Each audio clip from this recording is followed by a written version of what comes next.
sau đây như là kèm theo video của hai người ta là tool nhé. Và mình đây là bạn là phải làm được.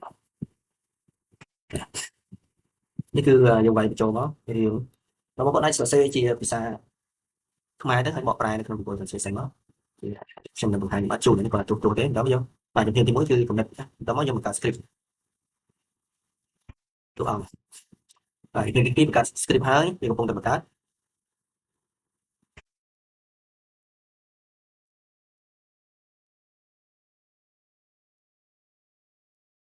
បាទតាមបានហើយ script ដល់មកយើងទៅជំហានបន្ទាប់ទៀតជំហានបន្ទាប់គឺបង្កើតតួអង្គទៅលើពុំក្រោមទៅបង្កើតតួអង្គយើងទៅ save វាទុកណា save វាទុកបាទតួអង្គបង្កើតហើយ copy វាមកពីហើយយើងដាក់ក្នុង notepad ឬក៏ដាក់ក្នុងអីមកតួអង្គទី1ទៅមកយើងទៅតួអង្គទី2ពីកន្លែង copy នេះ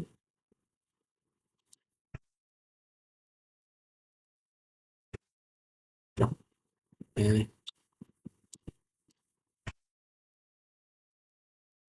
ពីខុសទៅ10បានមើលខុសទៀត10ឆ្នាំបាទទី1គឺ10ឆ្នាំបានមើលខុសបាទវាមាន3តួអង្គទាំងអស់តួអង្គមួយទៀត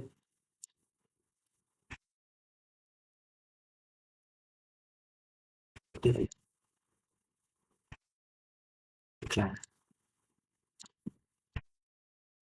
បាទអញ្ចឹង save វាមក save ទុកមកទុកកណ្ដាលទុកទៅយើងចំណាំខ្លួនឯងយើងដាក់តួអង្គអូននឹងចេះអង្គនៃបានដែរដាក់ខ្មែរមកងាកបន្ទាប់គឺការ TTI ការរូបភាពយើងយករូបភាពសិនការរូបភាពហើយរងចាំតិចត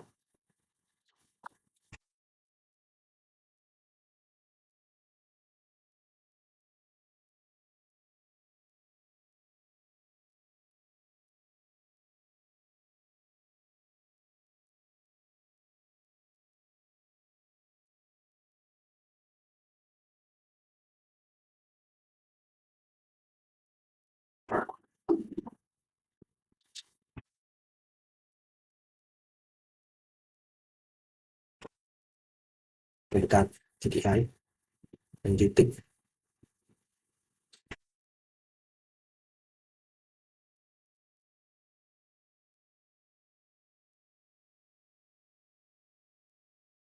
បាទរួចហើយអញ្ចឹងយើង copy មកនេះ copy ឲ្យត្រង់នេះគឺសម្រាប់រូបភាពណាមានទី3តួអង្គហើយ storyboard រូបភាពទៅមកយើងយកទៅ save ទុកនៅក្នុង notepad save ដាក់ TTI TTI script ចឹងមក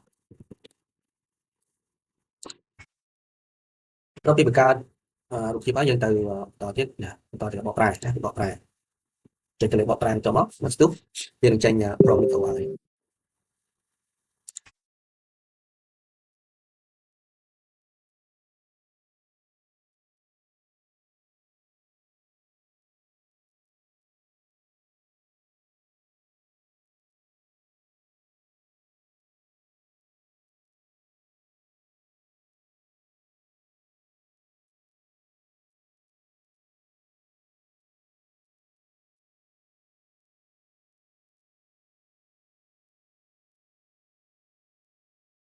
ហើយតែជាសារកូរ៉េជប៉ុនខ្មែរក៏បាននេះធ្វើជាសារអង់គ្លេសណាខ្ញុំមកពី script ហ្នឹងយកមក save ទុកមក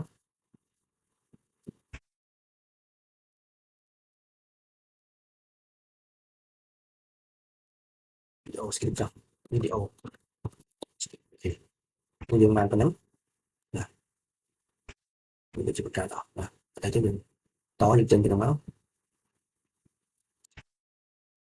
បាទយើងបើក vis អញ្ចឹងមក vis ដើម្បីបង្កើតតួអង្គយើងបើក script តួអង្គណា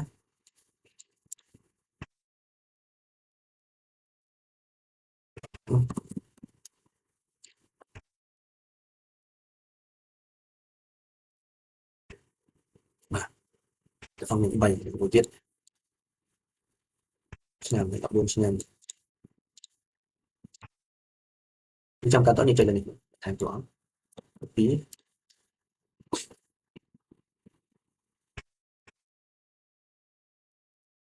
còn này tiếp trong thì mấy một bài tụ ổng nhưng trong một tụ ổng thì bảy là cái từ vật hai mà là những tích mới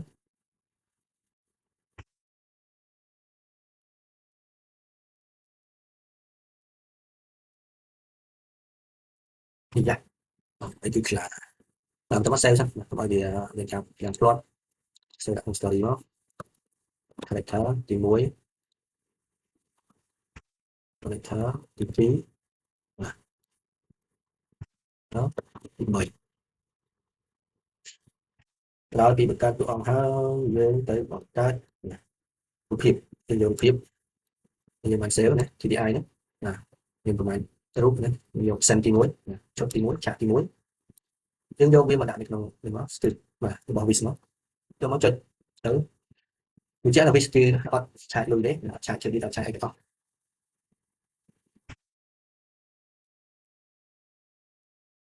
đấy cái xã mình cần thực hiện thì nó sẽ sẽ tốt chỉ thị ai môi mà thực hiện chạy thì môi nhưng lúc này tiết nhưng về tích video lắm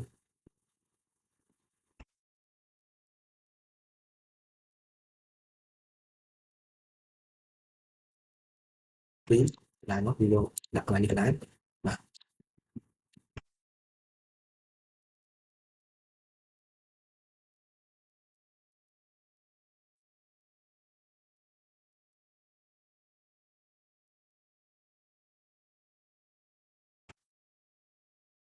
chỉ hai tí mình được bị bệnh chụp chụp tí đấy lúc nôn chân đó trong từ đầu tiên là thì ai thì bay thì buôn mình được làm chặt đó mình phải chặt xem lắm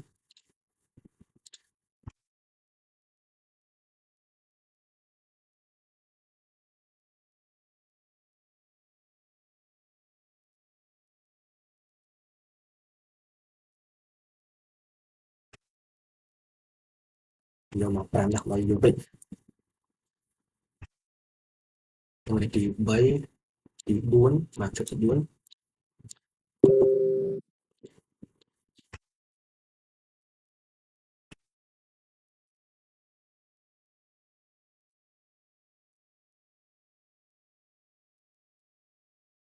cái mà nó lúc này xong đến người ta làm gì buôn của bạn anh ta nhận được tỷ đấy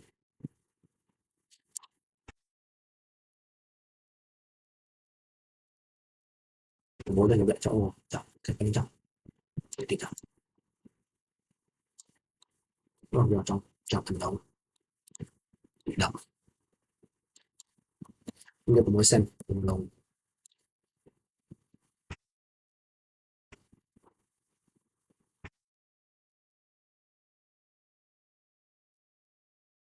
của chung thì mình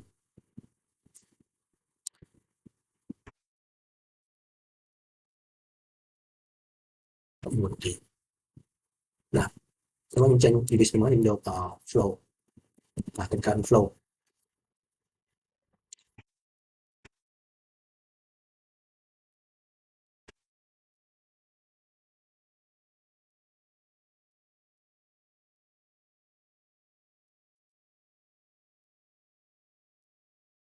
cái tình cảm đầu và tao nói những bạn bắt đầu chút video lắm cho nên nó mình đầu xíu cái cứ xanh tim mùi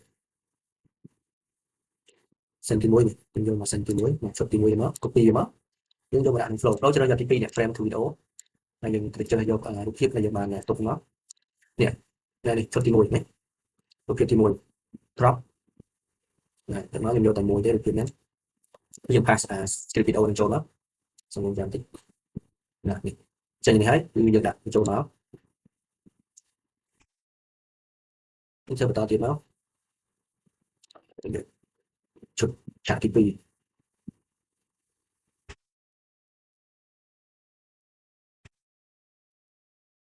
thì mình chuẩn bị TP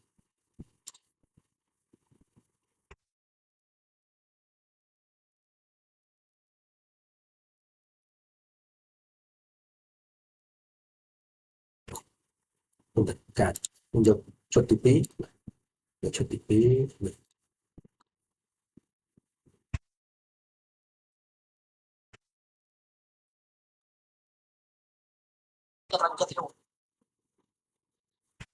đấy nhưng lại script ở chỗ nó đấy một chuyện mà mình play nữa. Brother, look, that flower is so pretty. Let's go pick it. Be careful, little sister. This forest is very deep. Don't go far from me. Brother, look, that flower is so pretty. Let's go pick it. Be careful, little sister. This forest is very deep. Don't go far from me. Brother, look, that flower is so pretty. Let's go.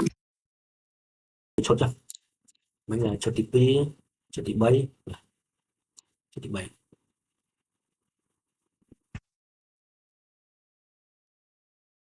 cái định phương này đúng không bây giờ rút tiếp bây giờ miễn bằng giảm tí bay nó pass instruction về chỗ nó trong trang tích liên lạc rồi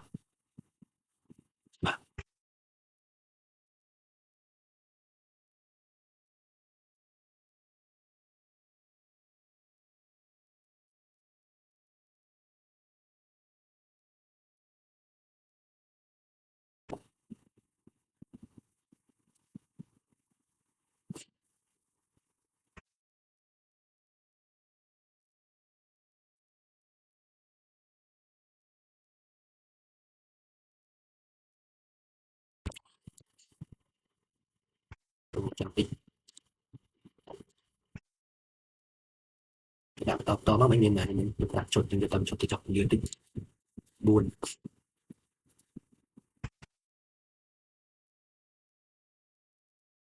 buồn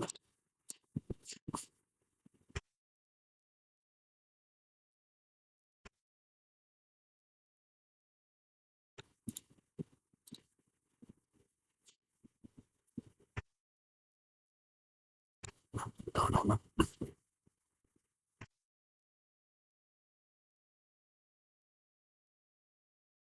trong cào chứ còn thoát chụp chụp đi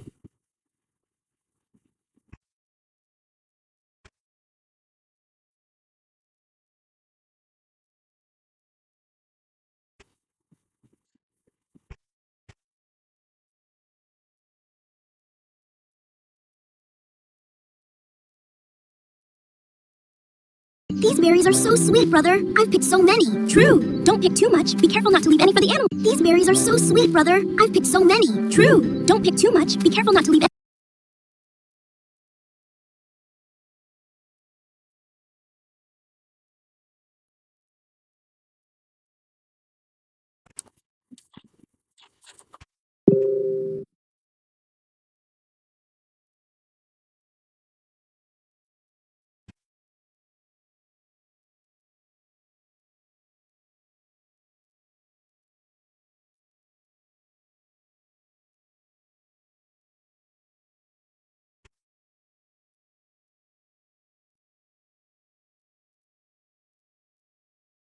Tiger! Oh, Mom! Don't scream! Hide! Tiger! Oh, Mom! Tiger! Oh, Mom! Don't scream! Hide! Tiger! Oh, Mom! Don't scream! Hide! Tiger! Oh, Mom! Sophia, don't go too far. Brother, what's that sound? Come here, quick! Sophia, don't go too far. Brother, what's that sound? Come here, quick! tao nói nhân từ đặt cái thanh nông phép khắc phép khắc mà phép khắc được chết nhưng mà cắt mà mình sẽ chuột ấy nhưng mình lại cắt bàn đấy mình lại cắt video được bàn mình sẽ chỉ mình chuột logo ấy nhé đó mà đã biết là tam lấy điểm video muối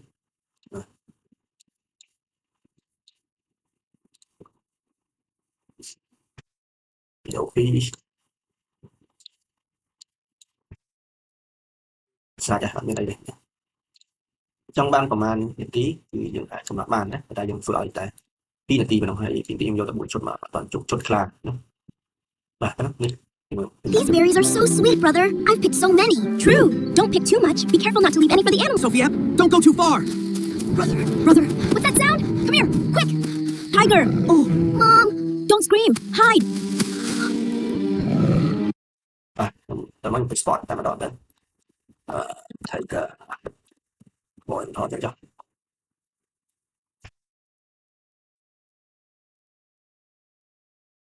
Brother, look, that flower is so pretty.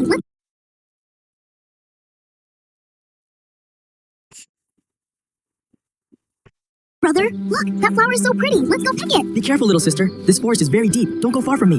These berries Nếu như bạn chia sẻ điều này thì bạn phải bơ này. Thì dạ mình trao cho trong này cái Tiger Boy. Tiger Boy. Brother, look, that flower is so pretty. Let's go pick it. Be careful, little sister. This forest is very deep. Don't go far from me. These berries are so sweet, brother. I've picked so many. True. Don't pick too much. Be careful not to leave any for the animals. Sophia, don't go too far. Brother, what's that sound? Không Come here, đâu quick. Tiger. Video cả thì Brother, look, that flower is so pretty. Let's go pick it. Be careful, little sister. This forest is very deep. Don't go far from me. These berries are so sweet, brother. I've picked so many. True. Don't pick too much. Be careful not to leave any for the animals. Sophia, don't go too far. Brother, what's that sound? Come here, quick. Tiger. Oh, Mom, don't scream. Hide.